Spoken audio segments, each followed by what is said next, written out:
Assalamualaikum warahmatullahi wabarakatuh.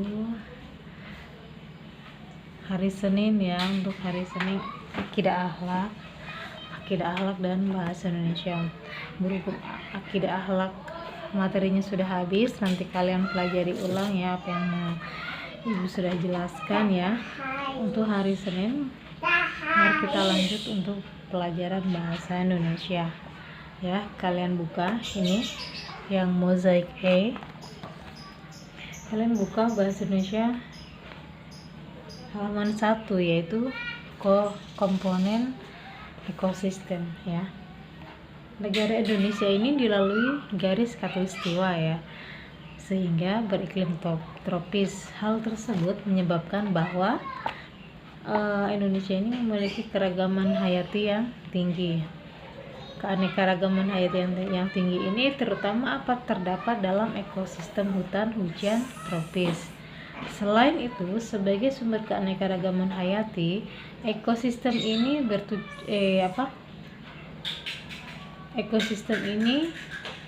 sebagai hutan hujan tropis yang berperan sebagai paru-paru dunia, penyedia pasokan sebagai oksigen dunia. Ekosistem hutan hujan tropis ini merupakan salah satu contoh ekosistem di bumi. Jadi kalian harus tahu apa itu ekosistem, artinya ya. Apa pula komponen dalam penyusunan ekosistemnya, dan untuk mengetahuinya coba kalian perhatikan dan buka halaman 2 ya. Halaman yang pertama itu pada pembelajaran 1 ya, ini ya. Kalian buka. Di sini ada ekosistem. Jadi semua makhluk hidup ini memerlukan lingkungan tertentu untuk memenuhi kebutuhannya. Nah, kalian harus tahu apa itu arti dari lingkungan itu sendiri ya. Lingkungan adalah segala sesuatu yang berada di sekitar makhluk hidup.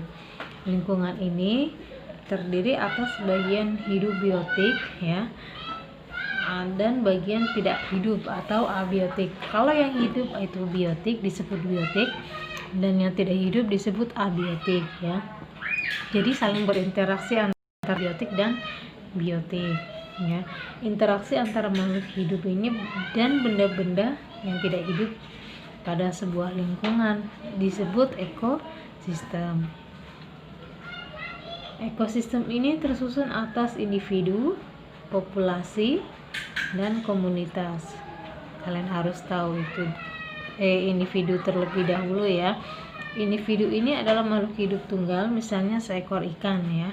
Dan populasi ini adalah kumpulan individu sejenis yang menempati suatu daerah tertentu, misalnya di laut yang terdapat populasi ikan.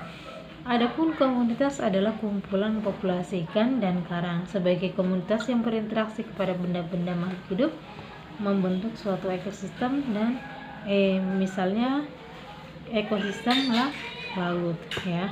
Sekarang kalian buka, karena kalian sudah mengetahui itu arti ekosistem itu apa. Kalian buka halaman 4, komponen-komponen ekosistemnya. Pada ekosistem ini terdapat 2 komponen ya. Perhatikan, terdapat 2 komponen, yaitu komponen biotik dan abiotik. Komponen biotik ini adalah komponen yang berupa makhluk hidup, baik manusia, hewan, dan tumbuhan, hingga makhluk mikroskop pun seperti bakteri ya. Komponen biotik ini terdiri atas 3, yaitu produsen, konsumen, dan dekomposer atau pengurai. Adapun komponen abiotik ini meliputi berbagai komponen yang tidak hidup berperan dalam keseimbangan lingkungan seperti udara, air, cahaya matahari, tanah, suhu, garam, mineral, dan kelembapan serta derajat keasaman. Baik, sampai di sini ada yang mau ditanyakan? Ya. Kalau tidak ada, kalian buka halaman 8. Di sini ada mengenai komponen ekosistem sungai.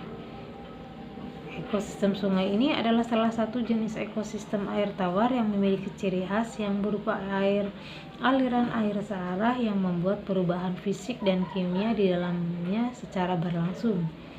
dan terus menerus ya. Di Indonesia ini sendiri ekosistem sungai banyak kita temukan hampir di seluruh wilayah daratan, misalnya Mahakam, Sungai Musi, Sungai Bengawan Solo ya. Ciri-cirinya apa di dalam ekosistem sungai? Ekosistem sungai ini diantaranya yaitu air yang terus mengalir dari hulu ke hilir, perubahan fisik dan kimia terus-menerus, serta makhluk hidup dan yang telah beradaptasi dalam sungai yang berbeda ya dalam dari ekosistem lainnya. Aliran air ini adalah faktor utama yang membuat ekosistem sungai yang berbeda dari ekosistem lainnya ya. Contohnya ada hewan avertebrata dan invertebrata ya. Dari hewan yang invertebrata ini hewan yang tidak bertulang. Kalian perhatikan, invertebrata ini adalah hewan yang tidak bertulang ya. Yaitu misalnya udang, siput, kerang, dan remis yang dapat ditemukan di sungai. Kemudian komunitas yang paling dominan adalah serangga. Mereka dapat ditemukan baik di permukaan air, di bawah batu dan dasar sungai ya. Dari jenis-jenis ikan tersebut untuk bertahan hidup itu bervariasi dan berhubungan dengan habitat sungai yang mereka tempati ya. Sampai di sini ada yang mau ditanyakan? Kalau tidak ada, untuk tugas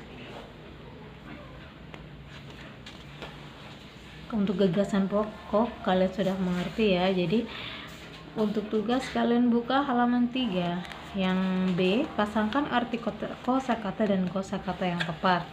Jadi nanti digaris ya, disambung-sambungkan, ini yang di atas ini nanti disambungkan. Baru kalian buka lagi halaman 5 yang A dan B ini ya, halaman 5 A dan B ya. Kemudian untuk PR-nya kalian buka halaman 8 yang A dan B ya, yang A dan B. Jika ada pertanyaan silakan ditanyakan, jika tidak ada selamat mengerjakan. Terima kasih atas perhatiannya. Wassalamualaikum warahmatullahi wabarakatuh.